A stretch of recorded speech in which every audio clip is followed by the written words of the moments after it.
Hello, everyone. Peace and love, and welcome to Talk More Talk, a solo Beatles video cast where we talk about the Beatles after they disbanded in their solo careers. Sometimes we discuss them also as a group, especially if there's some interesting projects or releases that come out about them. And I'm Joe Mayo. You may know me from my channel on YouTube, Mean Mr. Mayo. And we're going to be talking about some of our favorite overlooked and underrated Ringo Starr songs from the 21st century, mostly 2000 on, really, because Ringo Starr 4 days ago turned 82, if you can believe it, and he's amazing. He never stops astounding me, and hopefully there'll be many more years to come. Okay, so let me introduce my co-host here. First off, I'm gonna go pretty quick because we know her as the Sun Queen. Everybody has to like take a moment to just let that sink in and the spirituality of it all. And she has books out that I know from memory by now, like Michael Jackson FAQ, All That's Left to Know About the King of Pop, and also Fandom and the Beatles. And also, I got the book here, Songs You Were Singing, Guided Tours Through the Beatles' Lesser Known Tracks. I'm talking about the one and the only Kid O'Toole. Hey, Kid. Hello, sir. Hello, everybody, and welcome to the show tonight. And peace and love to everybody. Indeedy, indeedy. Next up, he's one of the legs of the Two Legs podcast. He does it with Andy Nichols. It's a Paul McCartney centric show. Not always just Paul, though. There's Beatles stuff and all kinds of things relating to Paul mainly, but also other stuff that they do, like stuff that when they get new material or memorabilia on the Beatles or Paul, you know, and they call that what is it? Yes, Things we bought bought yesterday yesterday and today today. Yes. and today. And I'm talking about the other half here, Tom Hunyadi. Hey, Tom. Hey, Joe, Ken, Kit, good to see you guys. And another Monday. That's right. We do this show, by the way, every other Monday, usually here live. I should mention that. And last but not least, we have, I call you the veteran, but I mean that in the best of ways, because you've been in radio so long. You've been in radio so long, 40 years or so now, wow, doing all kinds of Beatles stuff. And, his syndicated show, Every Little Thing. He's got another podcast that he does, Things We Said Today.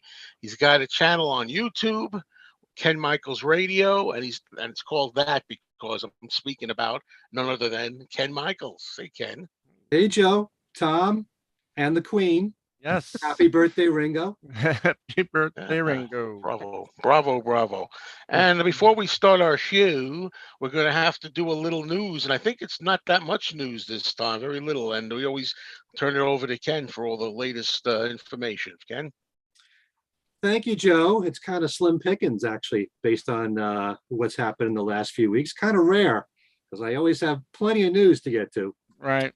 Well, Ringo Starr had his annual Peace and Love birthday event happening on his birthday, July the 7th. His friends, family, and fellow stars gathered with him in Los Angeles.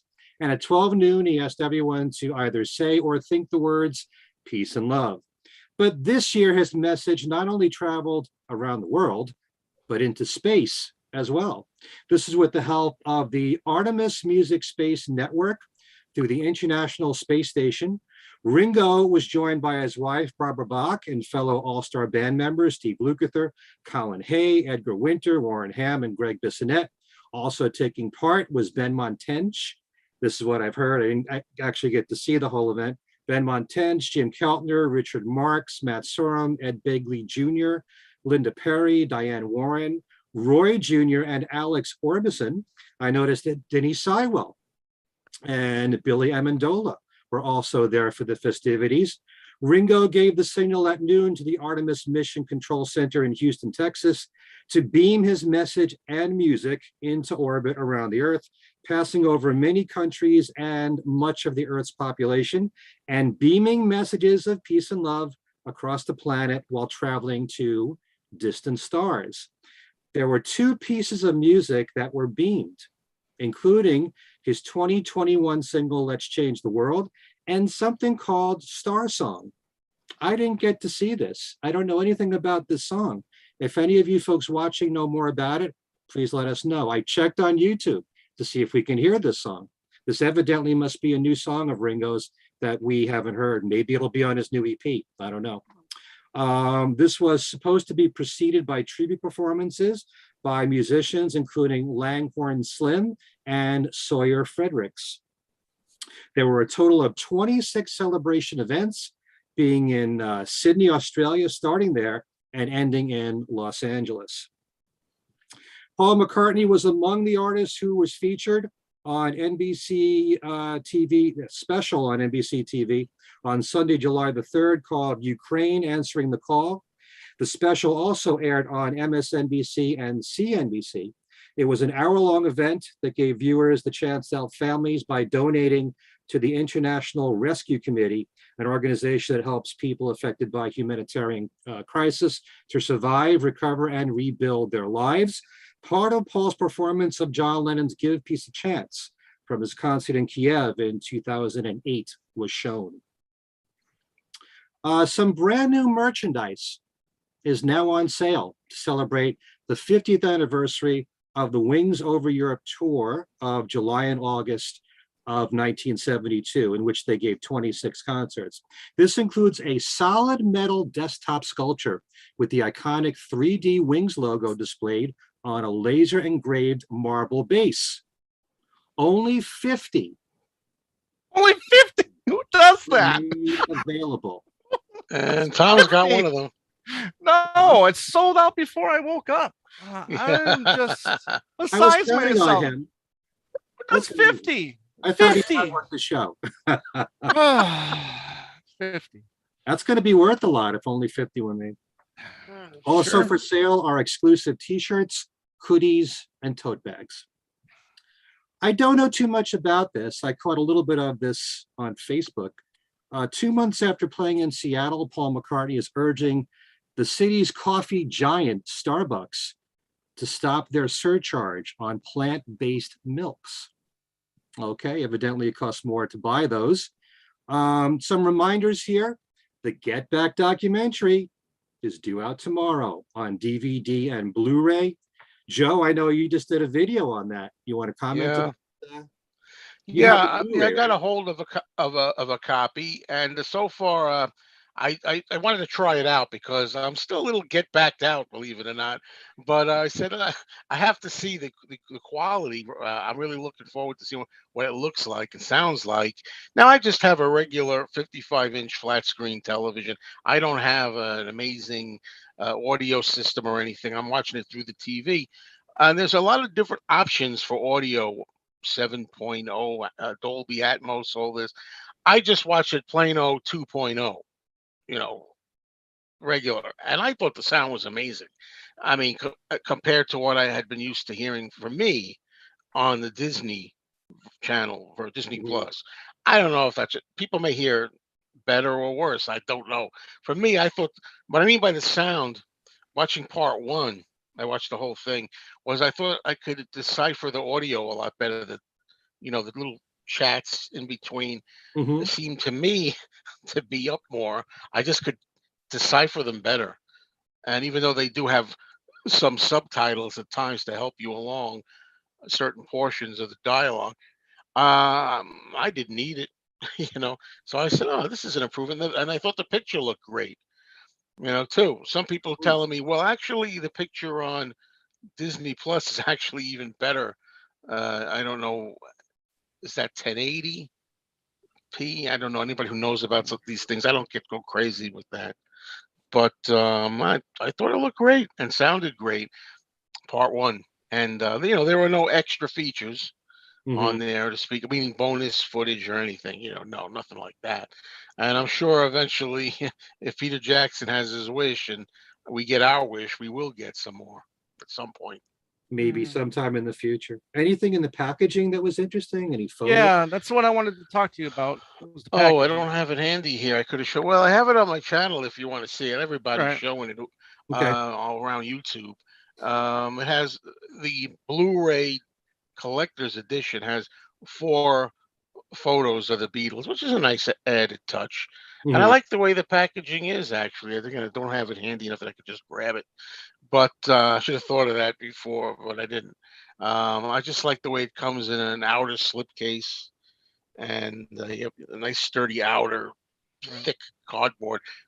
And then the contents go inside that. And Mhm. it was a nice presentation, better than the one that they were going with originally, the one that was Right. recalled. Right. Because I was going to talk to you about that because wasn't there supposed to be like was like all the discs were on it's like a spindle type thing? You know what I mean? Originally, people, because I didn't have a copy of the original DVD one from months ago, Mm. but supposedly it was on a single spindle and they just Right. stacked them one on top of Right. another. Yeah, Right. that's what I Which, heard. because there are only 3 discs, it's not so bad. I mean, I know I bought some sets like the complete series, Right. Sanford and Son. Yeah. Okay, and there's every season, and there's like Right. 40 discs, and when you Mm. have 40 discs on a spindle laying up, then it's Yeah. a pain to Right. get to get to. But 3, not so bad. But having said that, um, the discs are housed in these cardboard sleeves.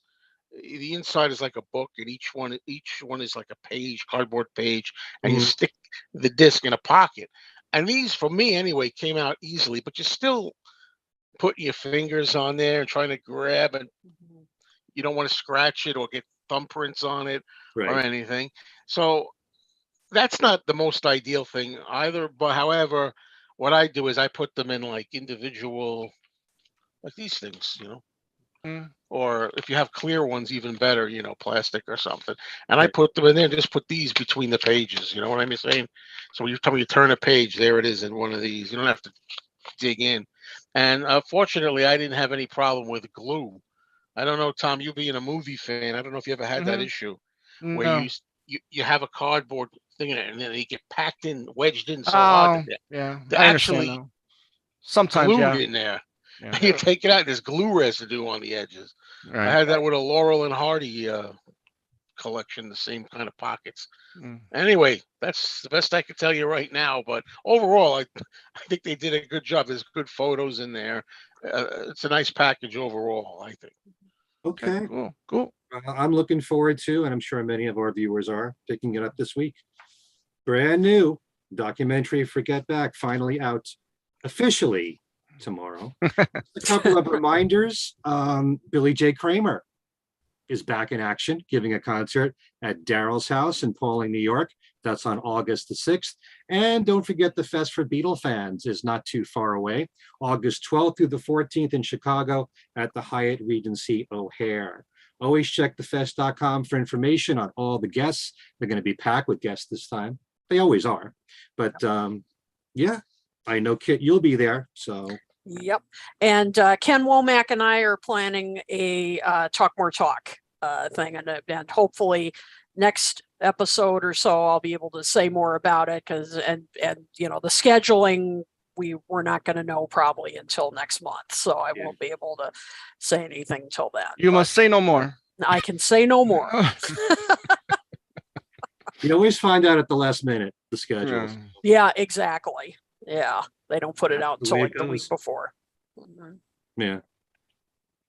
All right, that's all the news I got. That's it. Whoa, Wow. that might be a Wow. record. A record. It's always with you ever know it's always the shows where we could use a little more padding. That happens. That always seems to be the case. All Yep. right, so Mr. Starkey, 82 years young, huh? Oh Hmm. boy. Amazing. And to celebrate his 82nd birthday, we thought we would just look into some songs that maybe are underrated, overlooked, uh, just songs that we would recommend to you, that we like. We're gonna each pick 5 songs. We're talking about specifically Ringo's period 2000 and beyond, because a lot of times we talk about the 70s and the cream of the crop and that kind of stuff. And I got to tell you, I'm a big fan of Ringo, and I had a hard time narrowing it down to 5 for me. I mean, these are among my favorites that I'm going to pick, but I could really do a lot more as well. Now, we didn't talk about this before the the show, but you want to do one at a time or all five at a time, each one, or what do you guys How about think? five at a All time? right, 5 at a time. All right, Fine. five Okay. at a time. All right. Well, Ken, since you made the decision, I'm going to go with you to start us off. All right, five at a time. Okay. First of all, Uh, before I even mention these songs, I'm not saying these are my five favorites, but there are certain Right. ones that I really wanted to highlight that I think that fans should be aware of. And underrated, let's face it, Ringo's albums and EPs haven't gotten airplay on the radio at all for the longest time. The average person out there doesn't even know these songs. It's Beep, only beep, the beep. more loyal hardcore Wow. fans that really follow Yeah. all or most of what he's done anyway. So to say they're underrated, you know, when really hasn't gotten airplay or exposure, overlooked, definitely. Yeah. But one of the songs that I always like to bring up is Instant Amnesia, which is on the Ringo Rama album. Every time I hear this song, it reminds me of Manic Depression from Jimi Hendrix. It has this sort of Yeah. looping notes, like a bass line, kind of like Manic Depression is. And I like the song a lot because, believe it or not, Ringo does a drum solo in the song, in the middle of it. And it goes on for quite a while. And I even asked Mark Hudson, why doesn't he do more of these? Why was he compelled to do a drum solo for this song? And he couldn't really give an answer. Ringo lives in the moment. That's what he felt like doing at that time. So I think it's one that we should all check out because of the fact that he does a drum solo indeed. And it is a great rock song too. Yep. Very edgy tune. You kind of wouldn't expect Ringo to do a song like this, but I tend to want to mention a few songs that might be a little bit out of character for Ringo, and Instant Amnesia is one of them. Definitely check that one out. You all can go to YouTube. If you haven't heard these songs before, I definitely recommend checking out that song and the other ones that we're all going to mention. That's a little bit of a longer song too, isn't it, Ken? I mean, isn't that like in the 5-minute range? 5 minutes, yeah. Yeah. Definitely. Mm-hmm. And instant amnesia, that's like, is that a George Harrison term? That's something that they use, the Beatles, instant amnesia. That's a very good question, Joe. Because instant amnesia is a phrase that's used in Blow Away. Yang to the yin, blow away. Instant amnesia, yang. Yeah. Very good. Yeah. Hey, listen, folks, you got a scoop here. That could be in one of my trivia questions on my website. Oh. Okay. And give Joe all the credit. Yeah. Give me the win. Give me one of those prizes. I'm trying to win one, but It's not easy to get a present for a man who has, well, everything. Right. what do you get? You just get me a pair of spats. That's all. Anything, whatever you want. Here we go. Oh man. I really Only 20 minutes in. sure there's going to be more honeymooners reference. Right. Try not to. Try not to. I wanted to spread out these 5 songs throughout 20 years here, but I love the Mark Hudson years a lot. And the Choose Love album, I actually picked 2 songs. One of them is a song called Wrong All the Time. And the reason why I picked that one is that it has a very country feel to it. And a lot of people who now really respect Ringo for putting out his country album, Bukus of Blues, and wish that Ringo would do another album like that. That here and there he scatters a country song on his albums, like Write One for Me with William. Wrong for So Long. Yeah. Crying on Ringo's Rotogravure. Well, this fits the bill right here, Wrong All the Time.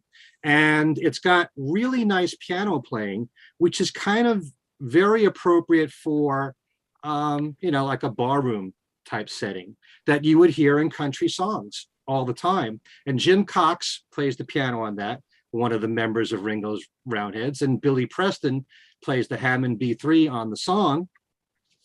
And it's just a song. Let me read some of the lyrics here, because you would think that this would be funny lyrics, but it's basically, about a guy who, I guess his girlfriend is saying that he's now wrong all the time when he was always right. He says, why am I wrong all the time? That's all I want to know. I used to do everything right. It doesn't seem that long ago. Why am I wrong all the time? I'm not the one who has changed. You look with a new point of view. I still look at you the same. So that kind of an idea. But if you really love Ringo for his country side and you wish he did more of that, check out that song, Wrong All the Time. Another song that I always point out, I had to bring this one up, is Free Drinks. Free Drinks is the last song on Choose Love. And the first time I heard that song, it had a very 80s vibe to it. And it always reminded me of Blondie and their song Atomic.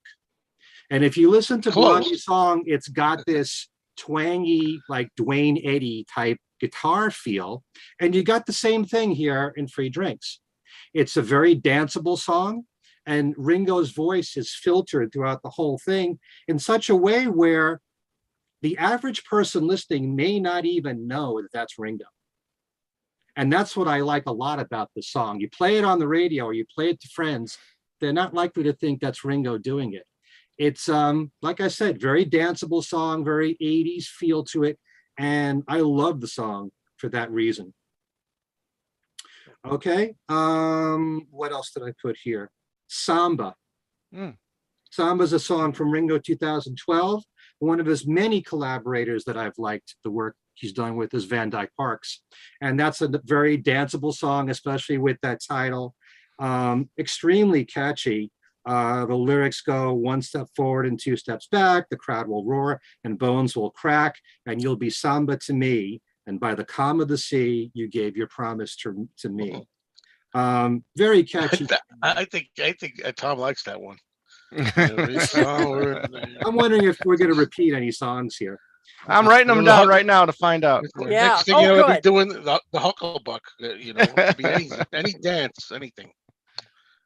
There are just certain songs that, I feel like if we were back in the 70s when radio played Ringo stuff, if Samba was played on the radio, certainly if Free Drinks was played on the radio, they would have been hits.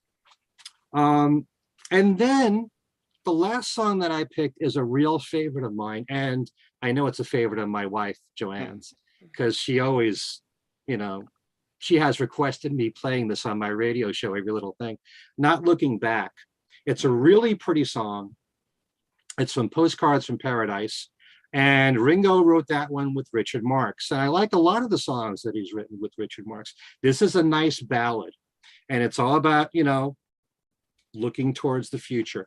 Let me just read these words. I mean, I'm not really a lyrics guy, but if the lyrics really work well, then they just enhance the song even more. Memory after memory runs through my mind. You're still in every picture after all this time.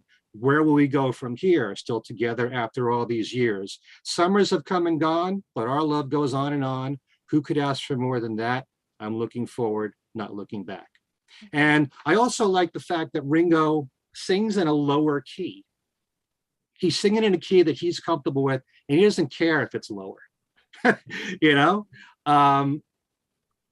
It's just a really beautiful song, and its simplicity is what makes the song. It's a beautiful melody. It's a great sentiment, and it's one that I think all Ringo fans should give a listen to. Not Looking Back. So those are the 5 that I picked, and I could have picked plenty more. Oh yeah.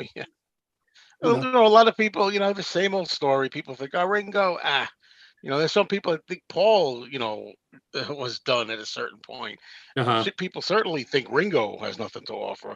And his songwriting, that he's had part in writing songs with others, has gotten better. I mean, he's hitting, better times in recent years, arguably, Yep, I think it's helped him a lot that he's written with so many different people. Right. Yeah, sure. A very impressive list from like Joe Walsh to Dave Stewart. Right. And he learned a lot by now. And I think, I'm sure he learned a lot from Mark Hudson too. Yeah. Poncia going back to the 70s. So. And I think when he started producing himself, I think he's really done, gotten even better. I mean, absolutely. Yeah, it's a good mix, Ken. I mean, different types and styles of music there too. It's just not your basic, all rock and roll. Right. It's a good mix. Okay. Thank you. I noticed Richard James made a comment here that says the album "Why Not" is his favorite solo Beatle album. Strangely Wow. enough, Wow. and All the that happens to be Beatles? one of my favorite Interesting. Ringo albums. Wow. Hmm. Oh, Yeah, interesting. but Let that's me interesting. just clarify. That's his favorite of all four Beatles, or just Of all, it says of favorite solo Beatle album. okay. So I guess it means all Wow. four. All I'm right. Interesting. Very guessing. cool. Cool. And I wanted to mention, I saw a comment here that earlier that Ralph said, "Star Song is not a new Ringo song. It's just a new age sounding song created by what the sounds of the stars made over Liverpool the day Ringo was born. No Ringo musical involvement." Hmm. Okay. Interesting. There you Interesting. go. Okay. Thanks Yeah. for There you sharing. go on that. Mm. All right. Okay. Mm. Kit, what do you have for five choice songs here that you want to bring out? Okay, well, these are more like in backwards chronological order. They're not really, they're not like most recent to least, and they're not really in, they're not in preferential order. And I guess I tend to gravitate toward the rockers with him, with maybe one exception, because I just I really think he shines when he's just rocking out. So let's start with, and I know this isn't a full album, it's an EP, but I really liked Zoom In. And so Teach Me How to Tango. I loved this track. I mean, it is just so much fun. You can crank this in your car. It's got a catchy chorus, fun lyrics. I love, just hitch a ride with your favorite drummer. I mean, it's he just sounds like he's having That's cool. so much fun. And okay, the very beginning percussion is a bit, like a tango. The rest of it isn't, but so what? It's still it's such a fun rocker. Um, Love the soulful backing vocals. You're going to hear me say that quite a bit in all these songs, from Zelma Davis, who I've mentioned Yeah. before. She's just she's like the VIP of many of his recent albums. And Charity Dow and Candace Devine, they just really just give this song some oomph. Some searing guitar solos from Josh Edmondson and Sean Gould. And it's got some horns in it. You know how I am about horns. Oh, you and me both. You bet. You bet, Joe. And it just has, I think in another time, maybe it could have even been a hit. Not a huge hit, but it just has all the ingredients. It's just such a relentlessly catchy track, and he sounds terrific on it. I mean, he just sounds like he had a ball recording it and singing it. Just a great solid track from a great EP. I thought it was just another example of how I think recent stuff he's done. I think he's really finding his stride even more. And speaking of that, and Joe and I have agreed quite a bit on this. What's My Name is such a terrific album. We both really enjoyed this album, so I've chosen a song from that, and that's Better Days. I love it. Yep. Okay, there you go. Yep, yeah. Joe and I both really like this album, and just Well, I'm sure Ken and I really like the album too. Oh, I know that. And not to interrupt you, Kit, like I always do, but I'm gonna say when it's my turn, I guess I actually did not pick any songs from that album. Although I knew somebody would have that one, Better Days. I love that album, but yet I didn't pick anything for tonight.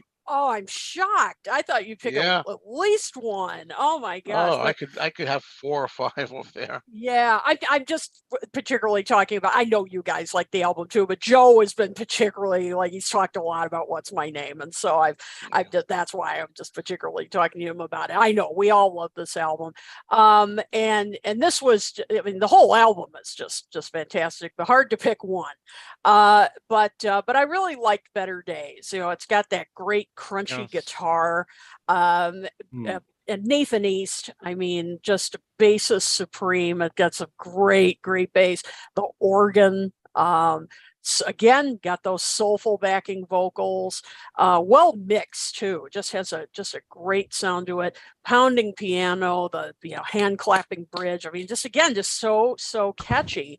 Yeah. Great all around rocker. Positive lyrics. That saying better days are just ahead. Again, Ringo sounding terrific. Just a song that suits his personality and his voice.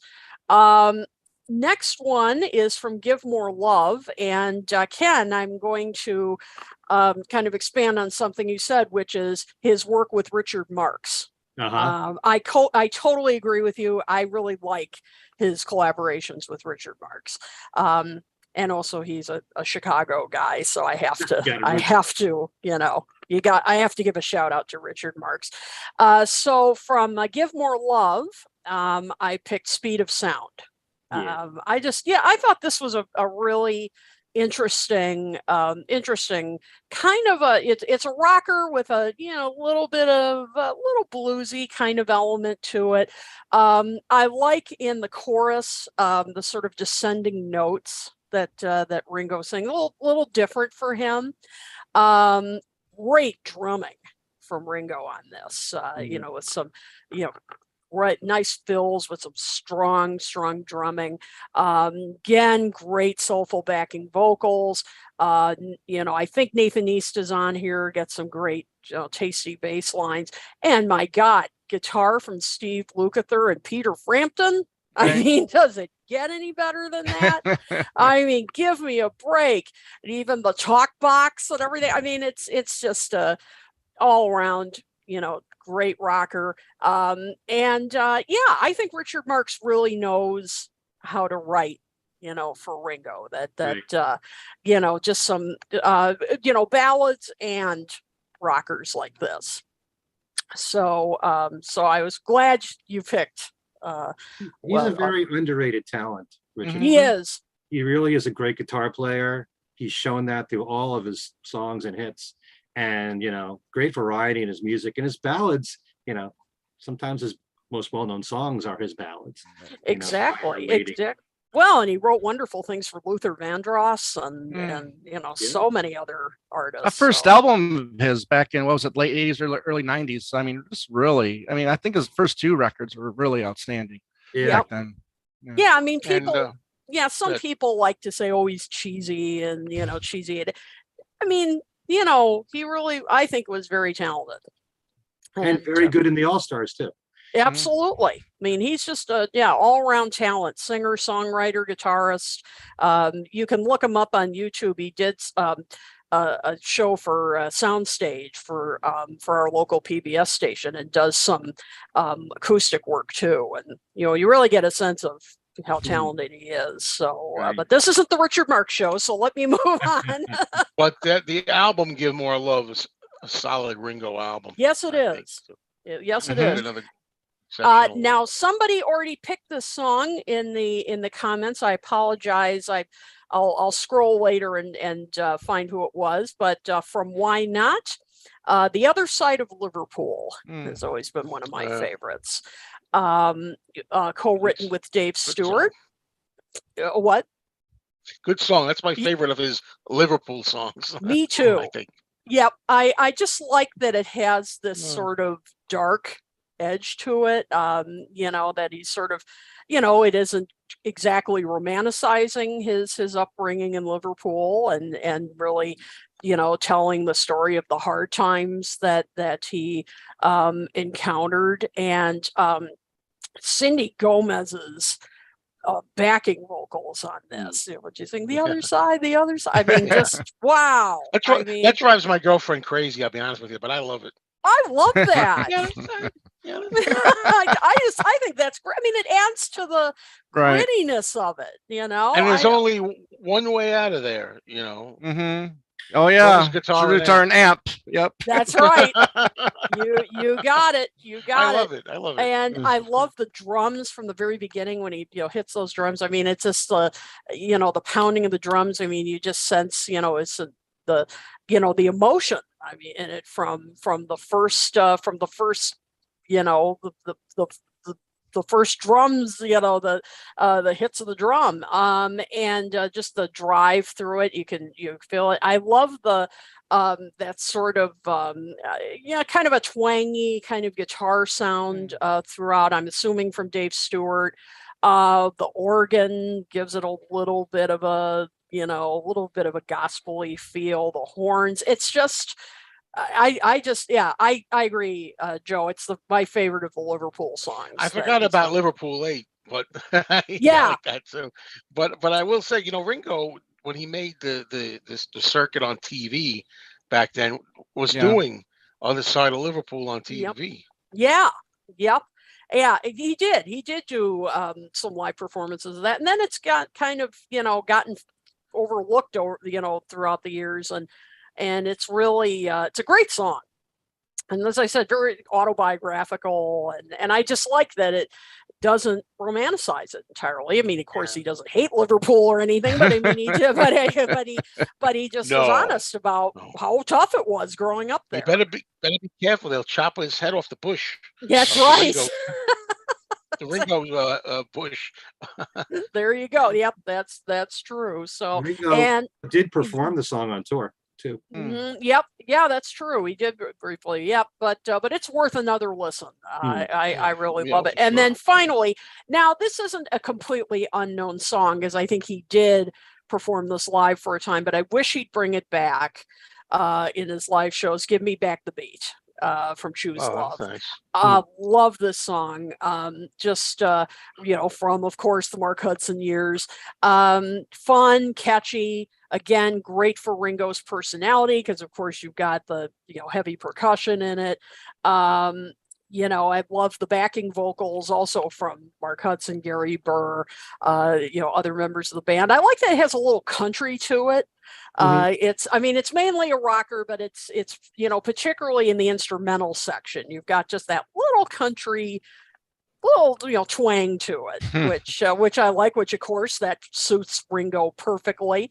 I like the lyrics kind of likening, the flagging relationship to give me back the beat, about likening it to music. I mean, that's great. I love that metaphor, and it's just a fun song, and it really, as I said, it just suits his personality so well. So I really enjoy that one. That's a great song for him. Yeah, so. Pretty sure he didn't do that with the All-Stars, but he did it with the Roundheads. Yes, there are a few intimate shows that Ringo did with the Roundheads, and I believe, if I'm not mistaken, there was one at Irving Plaza that he did where he played songs from Choose Love. So I'm pretty sure he did that one there. Yes, I think you're right. Yeah, he did perform this a few times, but yeah, he's never done it with the All-Stars, and I think he should. I think it'd be, I know it. If people are going just for the hits, they may not recognize it, but I'd love it. I'd love to hear it live. Absolutely. So, all right, Ringo, you hearing us? So if you're listening, bring it back. All right, give us back that was 5 songs. Give us back the beat. Yep. So that was your 5 songs already. Yes. Huh? Yep. Wow. Those are my 5. Okay, Tom, you're up. Right. You're 5. Thank you, sir. I did kind of, studying Facebook, and these, Beatles and Ringo Facebook, pages or whatnot. You kind of see what people are talking about, and I kind of try to, remember that and pick songs that you don't see people talking about a lot when I did my list. Listen. Other Side of Liverpool is great, but people talk about those Liverpool songs. They talk about that. They talk about Liverpool Lake. They talk about Rory and the Hurricanes. People I think know those songs. Not to criticize or anything. Anybody's picking those songs because they're great and they should be known and people should talk about them and they're well deserved. But people know Walk With You. People know We're on the Road Again. People know What's My Name. So I tried to stick away or stay away from those songs. Not that there were big singles or anything, because they weren't, but you just watch what people are talking about, from our shows and other people's shows, and you just know that people already appreciate some of that stuff. So I tried to just go with the deep cuts and the stuff that appealed to me over the years. And my first one, I think Richard said something about Why Not being his favorite solo Beatles record. And I'm going to start off with the opening track, and that's Fill in the Blanks. A great rocker between Ringo and Joe, and that's all that's on that song. And I think it's great. And actually can't wait to talk about the Old Wave album, because this, I think, a song like Fill in the Blanks, I think, would enhance that album. I can wait. Yeah, I know you can, Joe. But it's just for me, it's just a good feel good rocker. Pointing the finger, placing the blame, tired of being negative, sick of the pain. Need some direction, which way to go, make some connection, just go with the flow. Again, it's just kind of like a feel good type thing. Just you're walking around and just trying to be positive in your life. So that one I like. Again, Joe Walsh, I think, is incredible on that one. And I also tried to pick stuff that Ringo co-wrote as well, because I just again, I think we touched on this before. It's just his co-writing, to him getting better as a writer over the last 20, 30 years, or however long he's been doing this co-writing thing with other great people like Ken had mentioned. So every song that we've mentioned so far, has been co-write. Yeah. And I think that's a great thing. So then we're going to move on to 2012, and we're going to go with the closing song with, again, is Ringo and Joe Walsh, and that's Slow Down. Now I remember getting this album and looking at the Slow Down, I would think, oh, he's going to cover Slow Down, the Beatle track. But I was pleasantly surprised again with this one. I love Edgar Winter's organ playing on it. I think that he's really added some really good playing on that song. Calm is good when your mind is busy. With woulda, coulda, should. I kind of like that kind of line, because sometimes you do get stuck with that. Kind of like oh, I should have done that. I would have done that. And something like that. But you gotta put that aside. Move on with your life. Slow Down from 2012. Really like that one. Then we're gonna go to Postcards from Paradise. And I promise this will be the last Ringo Joe Walsh song. You like Joe Walsh? I tell you what, yeah, I know that was afraid someone would say that, but yeah, there is a trend here. Another Ringo Joe Walsh co-write, and that's Bridges from Postcards from Paradise. Again, I think Joe is really good on that one. Come a long way from where I started. I still got a long way to go. I still got some things that need answers. Good lyrics, a good mid-tempo rocker from those two. And, I like when he's included in Ringo's albums. I just think it brings a little certain oomph to even though he's always got some great guitar playing, don't get me wrong, Lukather is great. He's got some other great guitarists on his records, but I just think Joe Walsh just brings a little something, really good to Ringo's albums. Number 4, going to go to Give More Love, and we haven't had one repeat yet, so I think that's great. We've all had different songs, so this is really good. I'm going. What's that? It was going to mess it up. Yeah, don't speak too soon yet. So far, I haven't heard any of mine mentioned. That's good. I'm going with Laughable, with the great Peter Frampton. I think we've gone through these before. Some of these I've heard you say before. I think. Guitar from Frampton, Ben Mott on keyboards. Again, another decent mid-tempo rocker from Ringo. Let's see here. Let's all be honest. It's going to hell, but never forever. Don't be afraid to lose your place. We need to come together. Again, just lyrics that you can, sometimes look at and just be positive about, and try to, look to better days, like the song Kit picked. Yeah. You know, so again, I mean, I think it's just another song that you don't see a lot of people talking about that one. So, lastly, at number 5, we're sticking with "Give More Love," and that's you talked about a low tempo, low key, Ken, on when you're not looking back. I think this one's the same one too, like "Show Me the Way," in a way. A ballad from Ringo. This was co-written by Steve Lukather. So I picked Guitar Gods for his co-writes on my list. And what a lineup! You got Paul on bass, you got Lukather, you got Timothy B. Schmidt, Richard Page, and Amy Keys on backing vocals. I mean, who wouldn't want that on their on a song? So but again, I love the lyrics on this one. There was joy sung for you. We've held hands for all these years. We hung around and wipe each other's tears, stuff like that. I mean, this is really nice and moving. I'm not the biggest fan of him doing ballads, but there's some that I really enjoy, and "Show Me the Way" is one of those. It's a good 1-2 punch after "Laughable," and then followed by "Show Me the Way." I really like that combination there. But again, a lot of underrated songs from Ringo that a lot of people don't really talk about, just because, again, like Ken says, he just doesn't get played on the radio anymore. And I can we is there a casual Ringo fans, or I mean, everybody here now, I mean, they're just hardcore fans, right? I mean, is there a casual Ringo fan?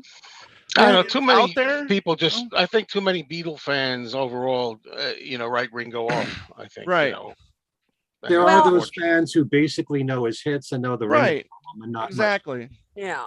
Well, Right. and I think that's why we really wanted to do this show and do 2000 to today, because I Right. think people tend to think, I'm sure we've all read the comments of, the only good stuff he did was in the 70s, and Right. then that was it.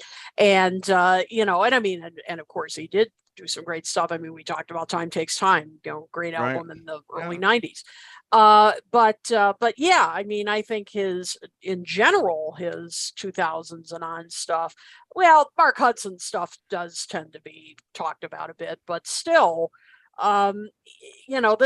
these albums, tend to be overlooked in Right. general. And, we definitely wanted to do this not only as a tribute to Ringo's birthday, but also, to say, hey, he's done some great Yeah. stuff from 2000 on, and you need to check it out. I mean, he Exactly. did do some stuff beyond the 70s, believe it or not. To me, Well, everything past "Goodnight Vienna" Right. to me is a deep cut.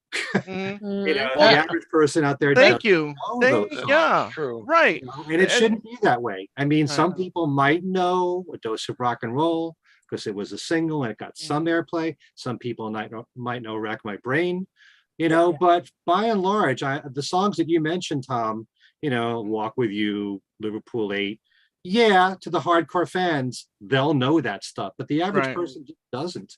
Yeah. And I do like what was said about "The Other Side of Liverpool," because it mentions all these other people from his past Mhm. that he normally doesn't mention. It's not just about the Beatles, right. Mhm. So yeah, some really good points brought up here. And Joe Walsh does not get enough credit for the Yeah. work that he's done with Ringo. I just think not only is the material good, but they seem very comfortable together. There's Yeah. something about their styles, Joe's guitar style working well with Ringo's drumming, and the songwriting together works so well. It's a lot of songs I love on Old Wave. And Oh, then yeah. here and there, scattered through all these albums post Mark Hudson, Mhm. are these Joe Walsh songs that really should get some attention. Yeah. I mean, I could have picked, "Gotta Get Up to Get Down," but Oh, I feel like I that's almost like, did. yeah, Yeah. but I feel like, when we were doing the show on that, I mean, that would just seem like one that everybody already really liked. You know what I mean? So I just didn't feel the need to bring that up. But yeah, I mean, you're right, Ken. Yeah, I know what you mean, Tom. You're No. talking about mostly in Beatle circles. Right. These Right. songs that people talk about. Because are you going to really convince somebody who was the casual Ringo fan from the 70s to listen to, these current albums? And, it's tough to think about, just here, listen to this, take 5 minutes and just check out this one song. What do you think? I mean, do you still think Ringo hasn't done anything good since the Ringo album? It's just, I mean, I think it's much easier to convince Paul has done, or George has done better stuff after like a certain point. Some people might say, well, George didn't do anything good until, after the self-titled album, you know what I mean? Right. But but I think he's much easier to say, no, listen to this. And, but from Ringo, I think it takes time, no pun intended, to, try to convince somebody or a casual fan that, look, no, he's really done some really good stuff and it should be taken seriously. Yeah. Well, two things about that. That's why I'm excited about podcasts. Mm-hmm. We can talk about whatever we feel like. Right. And on commercial radio, no one's going to talk about this music. Right. That's how some casual fans can learn about this stuff. And also, you guys growing up today, the youngsters of today, you youngsters, you didn't have something called YouTube. Right. I mean, you can check out all these songs and not pay a penny. Mm-hmm. Yep. Back in my day, I had to wait till I heard these songs on the radio. Right. Or buy the album. Yeah. So, find out the songs we're mentioning here. Go to YouTube, check them out. If you got the time, you're either going to like them or not like them, but, give it a chance. Give it a listen. Yep. Amen. Right. Well, my 5 songs are different. Nobody's mentioned my 5. Good. So we got a lot of different titles in there. Although I have to say, I think I've mentioned these in other shows. I don't know. Maybe we talked about solo songs in general, not just Ringo. I know I've mentioned some of these. But anyway, now I'm thinking at least a couple of them people may frown on. And the first one I'm going to mention, I'm thinking a lot of people are going to maybe roll their eyes. Okay. It is from the Why Not album. And no, it's not Who's Your Daddy. Oh, thank God. You're scaring me for a minute, although Joe. I do have fun with that too. That would be an underrated song if you liked it, But my song is Peace Dream. I love that song. See, you're laughing, see? I was laughing at Tom. But Peace Dream, first of all, Ringo with peace, okay, he goes overboard, I think, with peace. Witness the peace signs over there I see behind Kit and everything. It's getting to the point where you see nothing wrong with peace and love, but man, it becomes such a cliche and a shtick sometimes. There's so much of it with Ringo. But I love the sound of the song, and Paul McCartney plays bass on it. Just happens to play bass on it. I love the melody, and it was written by Ringo and Gary Wright, and I think Gary Nicholson, if I got this all right. I don't know, the sound of it, the guitars, the tune, the way it just bounces along. I really love it. And some of the lyrics, of course. Now, always picking on lyrics when Ringo does name checking. There are times, many times, I'm like, oh, that's so obvious. That's so silly in a way, just checking a name. But this is like a tribute to John at the same time, and that was I guess, inspiration for Ringo. And there's that line that some people frown on. I think it's maybe because it's so silly in a way. I think it fits in the song. The line, just like John Lennon said in Amsterdam from his bed, talking about peace. And he uses lines like try to imagine, and stuff like that. And, a nod to John while singing another peace song. But the main thing I love about it is just well, don't use the right words, the melody, the tune, more than anything else. So that's what's the first one for me. Now, ballad-wise, I know I've mentioned this before. It's a song that I didn't really think much of when I first heard the Ringo Rama album in 2003, but now I like it a lot. It's a ballad. It's Imagine Me There. It's soft, tender, ballad. It sounds real nice. Ringo and Mark Hudson, and is it Gary Burr? Gary Burr. G Burr. Yeah. Gary You Burr, know, I yeah. was looking. I said, "Who?" I'm looking up the authors. I'm like, "Who's the guy?" G, the letter G.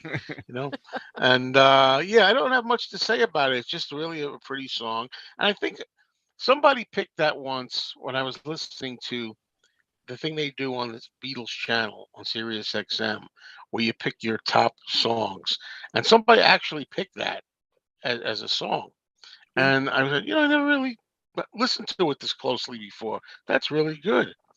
So yeah, Imagine Me There is number two, and these are no particular order.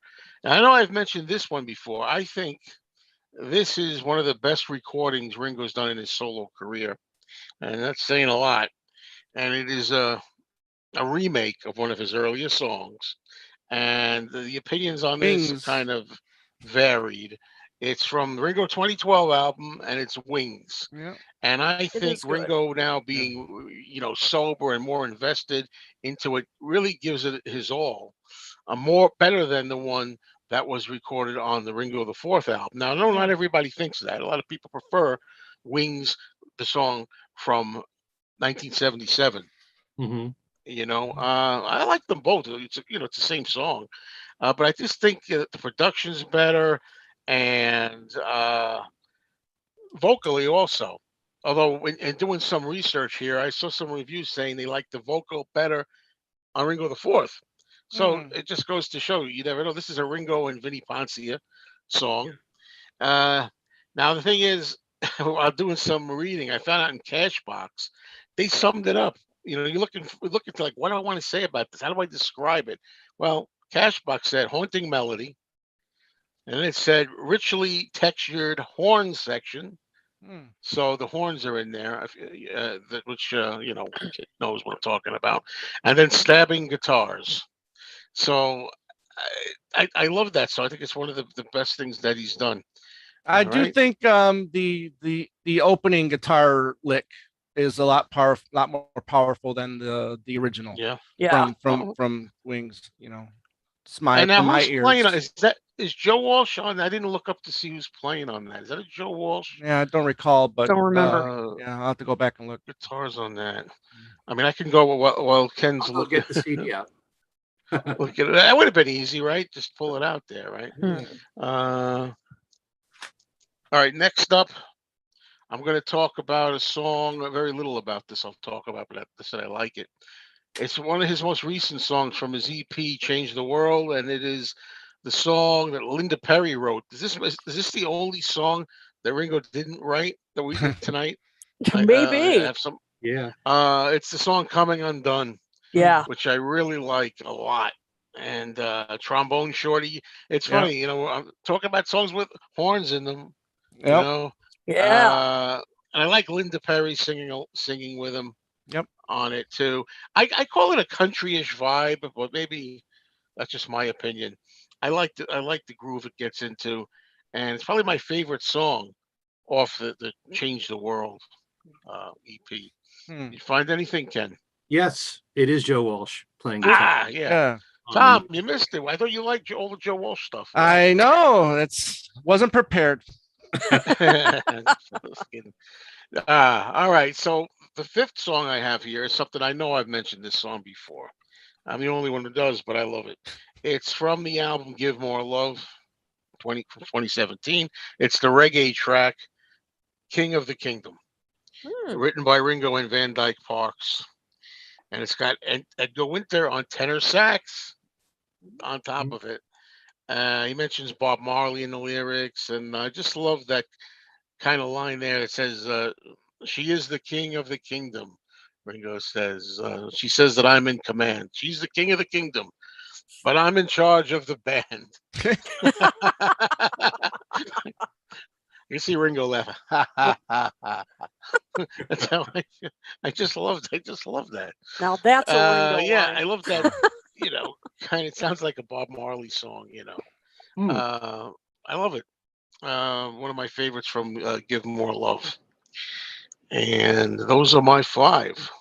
Wow, Good that was stuff. fast. Yeah. Good Two, job. three, four, What I five. find most interesting is how many songs we all picked Right. That's post Mark Hudson. Yeah. I kind of purposely did that too, because again, I just think that stuff's a little more well known than the stuff after that. Mhm. Yeah, I kind of did too, but also I don't know.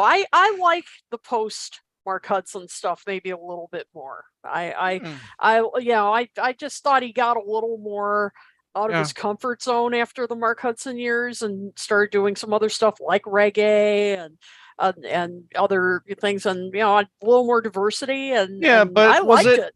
Was it him or Mark that put him in that comfort zone? And so, well, yeah, that's a good question. I don't know. I think I'm with you, Kit, these days. I think at first, with all the Mark Hudson stuff, it was almost like he really, regenerated Ringo's career, and really helped out a lot. And it was great. And then once it got going, I kind of thought things started to feel a little samey, Exactly. kind of the same. And then I like where it's going after that. Right. So I like both. I mean, I think.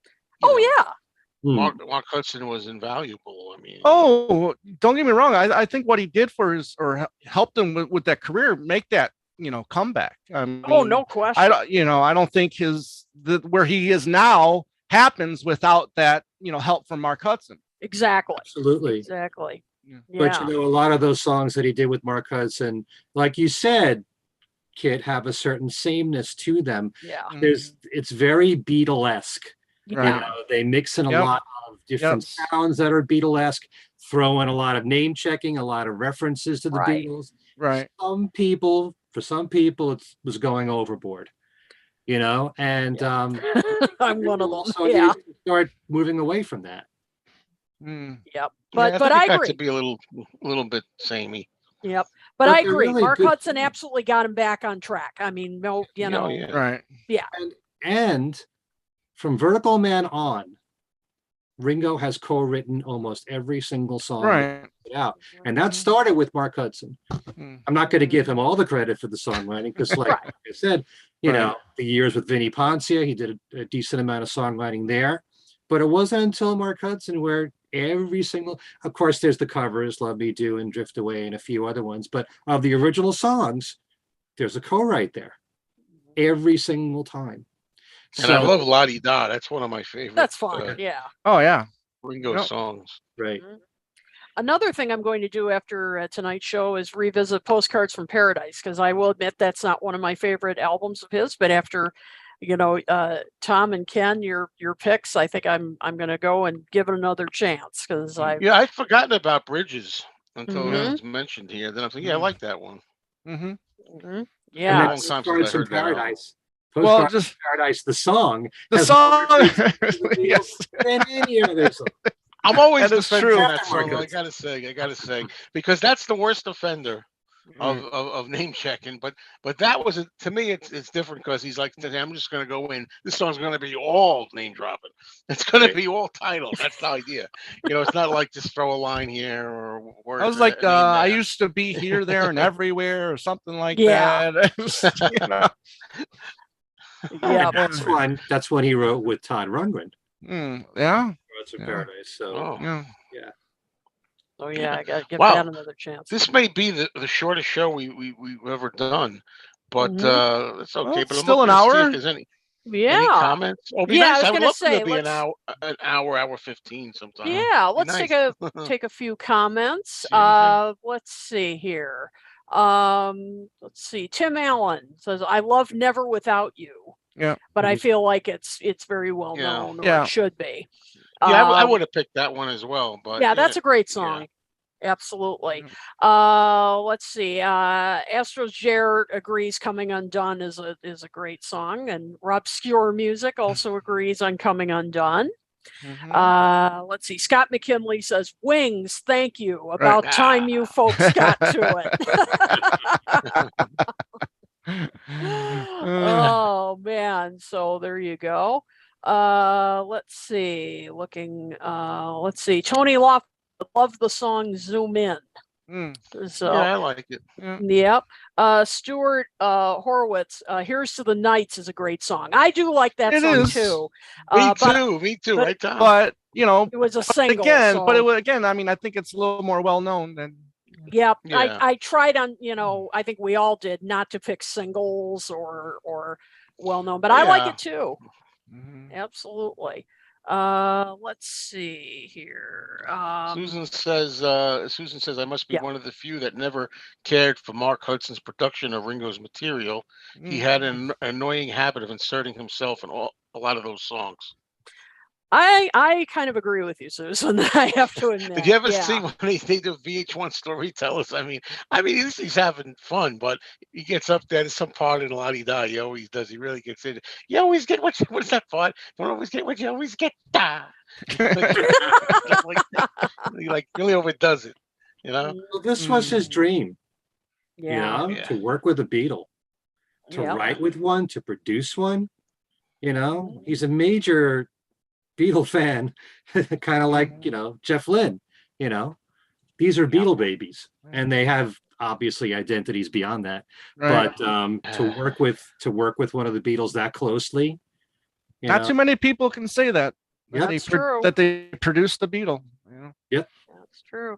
Robster Music said Ringo has some wonderful music after 2000, so I really appreciate you all doing this show. Oh, Cool. thank Yeah. you. Thank you. Thank you. Definitely. Absolutely. And Tom, how do you say Tom's name here? Liverani says, any thoughts on Ringo not playing anything live on the new tour past the 70s? We have lots of. Well, thoughts on again, it's that that Paul, concept. You got to make everybody happy, and you got to make it like you got to have that thinking that everybody's there for the first time, and you don't want to let them down. Yeah. Yeah, especially in the Ringo's case. Tom, what about all the years when Ringo did play his new material? Right. Yeah. Songs Sometime Takes Time. That's right. He played Liverpool 8 live. Right. He did Wings live. Yeah. Yeah. And Anthem. He did those songs. If you could do And that, Anthem, he even kept Anthem a while after Ringo 2012. Yeah. Yeah. That's true. It's weird. It's just really weird where, when did it start that we got to this point where we're so spoiled with these shows? I mean, why can't people go not just expecting a greatest hit show? Right. I know people are paying more money than ever these days and they want to hear certain songs, but it's just not about you either going. I mean, it's about the musician and his music that he's presenting to you. I mean, that's just the way I feel about it. I look at people like Neil Young and Bob Dylan, they're still doing what they want to do, and I respect that. I mean, I still respect Paul and Ringo doing what fans, I mean, even like Kiss, I mean, these legacy bands just pretty much doing a greatest hit show. Actually, that's probably what people want, but still, you got to change it up from time to time, in my opinion. Even when I go to see an artist whose catalog I don't know thoroughly, Mm-hmm. yeah, I enjoy hearing the songs that I know, but I want to hear stuff I don't know. Right. Mm-hmm. Maybe I'm out of the ordinary in that regard. Yeah. But at the same time, I mean, we've talked about this so many times here on this show. How many times have you gone to a Paul show and people are getting up out of their seats for a lesser known song? Right. They're not going to do that for a Beatles song. They're not going to do that for the classic Wings songs. But if it's something new, and even Paul has to point it out. I really don't like the fact that he brings up the, this big hole in the audience when he does his newer material. I wish he wouldn't even say that. Right. Well, don't forget, even worse is when Ringo used to go, I have a new album out. How many people bought it? One, two. Yeah. Oh. It's like, man, that feels, it's like he's got a joke about it. It's a shame, Yeah, it really is. And even if you go to Ringo's show now, Steve Lukather does this bit where I think he says, I have a new album out, and he says, but I'm not going to do that to you. I'm not going to, God forbid I play anything brand new, Oh, that's sad. Yeah. Sad in a way, Really sad. nothing wrong with playing a few obscure songs in there. Thank you. Yep. Agreed. I mean, I would argue that, maybe in Ringo's case, I mean, there's so few songs overall that he's doing because you have everybody in there. Has to play their songs. Maybe you can't leave too much out. I mean, I could do this, but this is me just talking for me. I don't need to act naturally again. I don't need. I like one song, like maybe I want to be your man. One song on the drums. I don't need him to do boys and Mhm. both of Mhm. them. Right. For the, but that's me because I've seen him like nine or 10 times, whatever. Right. We're my wife and I were going to see Elton John in November, and I'm looking. This has been on my bucket list for decades. So finally, and then I've been checking out his set list, and I've been pleasantly surprised with him doing some lesser known songs like Border Song and Burn Down the Mission. Yeah, Ooh. but I cannot wait. I cannot wait. But yeah, it's basically a greatest hits package. But he's going to do a couple deep cuts, and I'm looking forward to that. So But that's a great example. I right, grew up with Elton John in the right. '70s. I like Elton John. I've never seen him. Never Mm, seen him. If I was going to see him and say, okay, I'm going to go to this farewell tour again, right. whatever it is, the damn well better do all the songs I've never seen him before. So I get it. I really do get it. Mm, It's not Yep. that when we criticize, it's not that we don't understand why Paul would do this when he does it. Say, I completely understand. It's just that I'm speaking from just my own subjective opinion. right. For Yeah. myself, Yeah. given my feelings, how I feel. You Yeah. know. Yeah, if it's an artist that I really love a lot, I don't want to hear a greatest hit show. Mhm. Mhm. Yeah. So Yeah. Mhm. if I'm going to see Elton John, I'm going to see him in a couple of weeks in New Jersey. Oh, very cool. I'm Very cool. deliberately not looking at the set list, and I'm hoping that there'll be deeper cuts. Right. Yeah. I don't. One of the reasons why I've hardly seen Elton John in concert is because I don't want to go to a greatest hit show. Right. Right. So that's how I am. Not everybody's that way. Yep. But there's one other thing about Ringo's All-Star Band shows. If you go back to the very beginning, he had more stars in his band. He had Yep. bigger bands, and Yep. Ringo had less songs to do. Ringo Mhm. only did, I believe, 7 songs in the very beginning. Now he does something like 11 or 12. Mm. Mm. But you would think that would give him the leverage there to Right. bring newer material or Right. newer songs, you know? And Well, that reminds me. You mentioned that now. That's good for tonight's show. I just decided to pull off the shelves a DVD. I think it's called Ringo and his All Star Band, the best so far, or something. yep. And it went from '89 to '97. And first of all, I watched that, and it's been so long. I couldn't believe how, when you think about it, how long ago 1989 was now. Yeah. I'm like, wow, and Ringo, everybody's looking younger Yeah. and more vibrant, even for Ringo. Mhm. Ringo's fantastic now. He does his jumping jacks. He's up and down the stairs now. But even then, in '89, he looked a lot more powerful on the drums. Sure. And to see him playing with his son Zach, in '92 and other times, and I don't know. I was like, where did the time go? And I start counting Right. the years 89, 99, 99. How could that be 30 some odd years ago? Yeah. It makes no Crazy. sense. Yep. And then you go back to '89 when that was new and subtract the same amount of time. Love Me Do wasn't even that long away from '89 when you're Yeah. going back. Crazy. Yeah. you know, and I had a good time watching that and seeing a lot of different people in the All Stars. And I miss that. I want him to start putting new people in the band. Yeah. But I do too. I know how much he likes these guys. That's great. But I'd like to And see a there's different one band. other thing about the All-Star Band tours that I used to love a lot, which is they used to have moments in the middle of the show when Ringo would leave, when the whole Mhm. band practically would leave, and Right. one member would come out on stage and do a solo number. Yeah. And from show to show, you'd have a different member coming out and doing their own songs. Mm. Sometimes you might have two of them. One would back up the other. So that way, if you went to 2 shows in a row, you got something different. At least you Right. had. He started taking that away from the shows.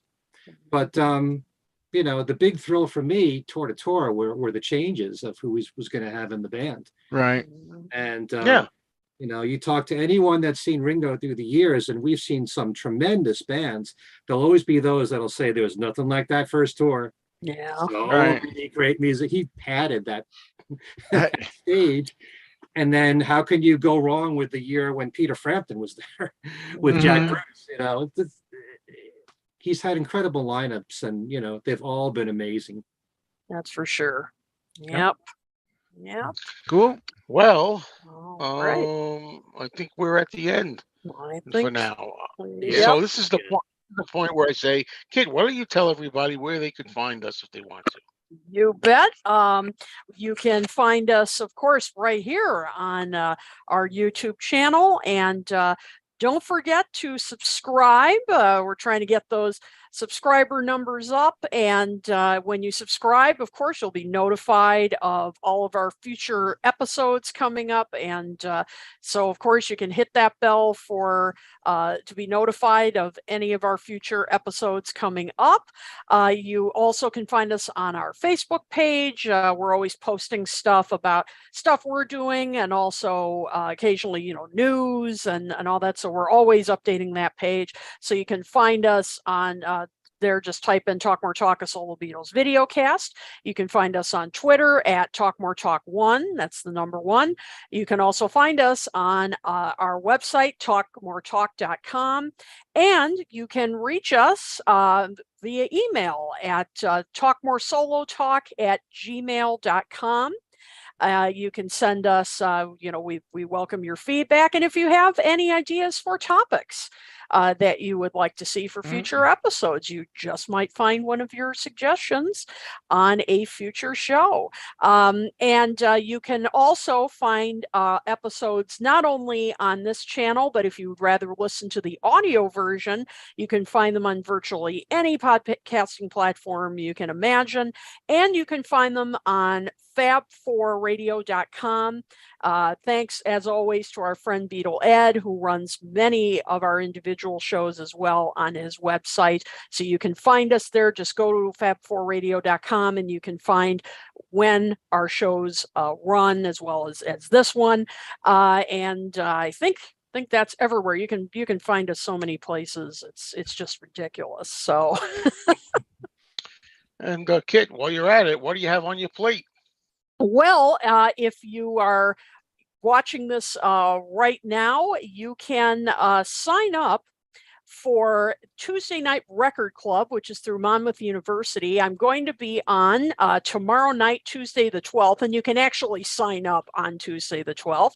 I'm going to be joining our good friend Ken Womack. We are going to be exploring the landmark album, Go-Go's Beauty and the Beat. And I'm so excited to be talking about this album. I absolutely remember seeing them when I was, 9-10 years old or something, on Solid Gold, and just being amazed at seeing women playing drums and guitar and bass, and just thinking, wow, I can do that too. And it's also just a great album. I mean, it still sounds great. It hasn't aged a day. So if you'd like to join us to explore this just classic album, it's 7:30 p.m. Eastern tomorrow night, Tuesday the 12th. It is absolutely free. On Zoom, you just have to register. I have the link up on the Talk More Talk page, as well as my own Facebook page. You just have to register to join. And I hope to see you there. All right. Excellent. That's pretty free. I expected a little bit more, but okay. Yep. That's it take for a now.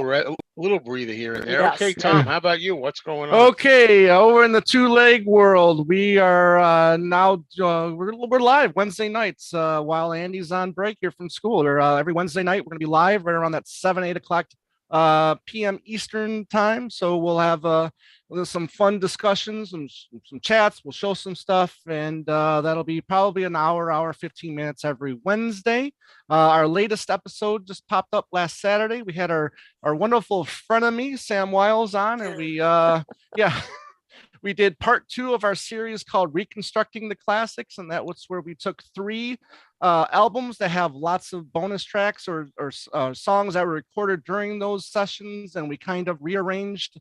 We took some songs we didn't like and we put songs in there that we do like, and we tried to make a brand new album out of that. And this week we chose Red Rose Speedway, Back to the Egg, and Either Station. So we had a lot of fun with those 3 albums. We also had 2 recent additions to our Things We Bought Yesterday and Today series up. Andy did one and I did one.